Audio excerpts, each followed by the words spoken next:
In part 2, we'll cover how to join a Zoom meeting. When it comes to joining, you don't have to have a Zoom account in order to join a meeting. However, you do need a Zoom account if you're going to host a meeting. Let's get into how you actually join a Zoom meeting. In order to join a Zoom call, you have to receive an email invitation to the call. So I've got one right up here from my friend Jack. It says Zoom test meeting. And I'm going to go ahead and click on that. And Jack has sent me an invitation. And there's the link, there's the member ID, and there's the password. Not every Zoom call that you're going to join requires that you enter the member ID and password. If you do, it will be included like this one that Jack sent me. So to join the meeting, I just simply click on the link. It asks me to open up the zoom.us file, so I'm going to click on that. There it is. Gives me a test screen to make sure that everything looks right. So I'm going to hit join with video.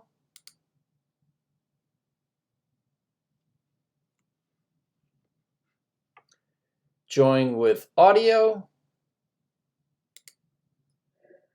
And there we are. Hey guys. Hey Daniel. How are you? Good afternoon. Hey. So guys, just sit tight for a second. I just want to show the folks what we're working on here. So we've got here, I've just joined the call with my friend Jack and Brian and Glenn, and you can see like small thumbnail images of the guys up here at the top. Along the bottom row here, I've got my mic that I can mute if I want to. And if I want to stop the video portion, I can just simply click on the video link, and now that blocks my video from those guys. If I want to activate it, I just click on it again, and there I am back at the top.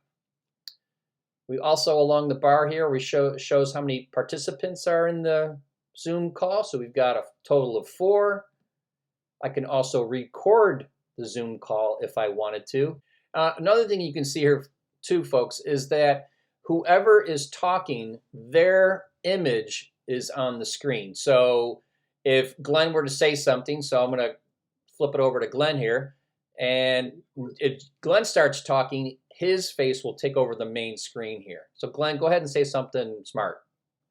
Can you believe it's snowing out again? That's great. April 21st. That's great. Snowing out in Rochester. Another important thing too is you can see that we're all really well lit. We're all centered within the frame. We're all looking in the camera, so we're trying to maintain eye contact as much as possible. I think that's really important. Glenn, real quick, just tell the folks how you've been using Zoom. I know that you and Brian both run, well, actually all 3 of you run businesses, but I know that you in particular have been doing some Zoom meetings with some clients. How's that been working for you? Yeah, so I have a lot of clients in the tourism industry, and they're all busy right now trying to figure out how they're going to get people to come to their destinations during the shutdown and all that. So I probably meet with probably 2 or 3 meetings every day, and obviously we can't go see each other, so Zoom allows us to practically be in the same room together and talk about our projects and figure out what we're going to do next. And I think a Zoom meeting is better or more beneficial than a phone call because we can see each other. Right. I think there's more of a personal connection. I can also share my screen, or they can share their screen if they have to look at a document or a video or whatever. It's the next best thing to being in a conference room together. Sure. I've shared with the folks too that I've done other videos. I've done Skype tutorials and FaceTime and Facebook Messenger, and they're all pretty much the same.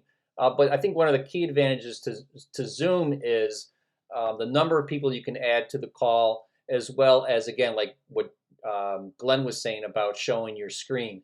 Hey, Jack, I know you've been using Zoom and you use video chatting and Facebook and so on. I know you've got family members out of town. Tell the folks a little bit about how you use Zoom and some of the other video chat platforms. Yeah, I mean, it depends on what I want to do. I'll use FaceTime on my iPhone with my family members if it's just one of us, or sometimes two if they have an iPhone. But recently, my dad got a different phone, and he actually has a Samsung phone, as does one of my other family members. And so we'll use Zoom instead, because Zoom, you can do it on any phone, any computer, any tablet, as long as you have the app on there. So it lets all of us, regardless of what we're using, Great. use Zoom. Yeah, it's great.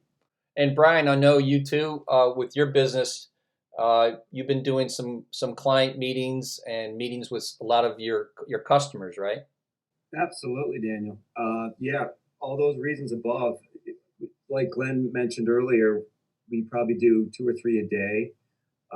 They can range with other wedding-related professionals, event professionals that we normally would have meetings with, but we can't do that in these times. So we do video chats. We're also working with some marketing people, and one's based in California, the other one is based in Vermont.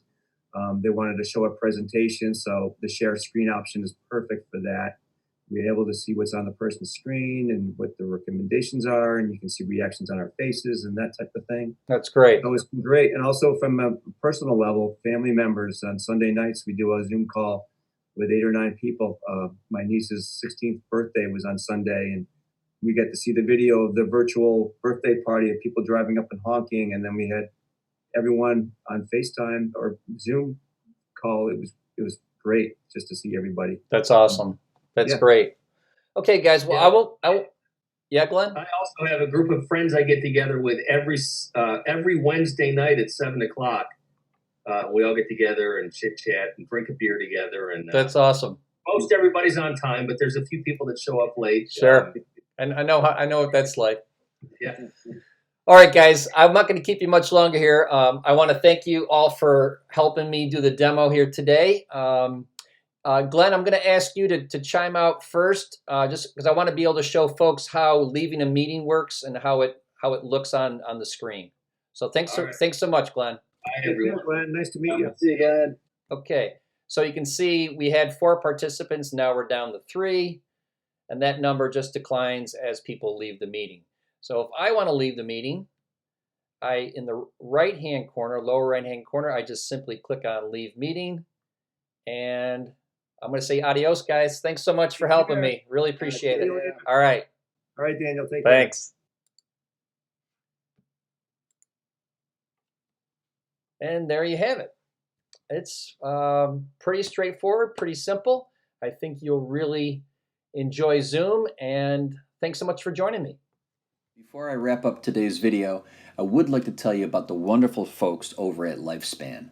Lifespan provides information, guidance, and more than 30 services for older adults and their caregivers in the Rochester, New York, and Monroe County area. If you are over 60 and have questions, concerns, or need assistance, please call Lifespan at 585-244-8400 or visit their website, lifespan-roch.org. Thanks so much for joining me today. I hope you enjoyed this video. If you need more information on group or private in-home instruction, please visit my website at DanielTeaches.com, or you can call me at 585-902-8450, or email me at daniel@danielteaches.com.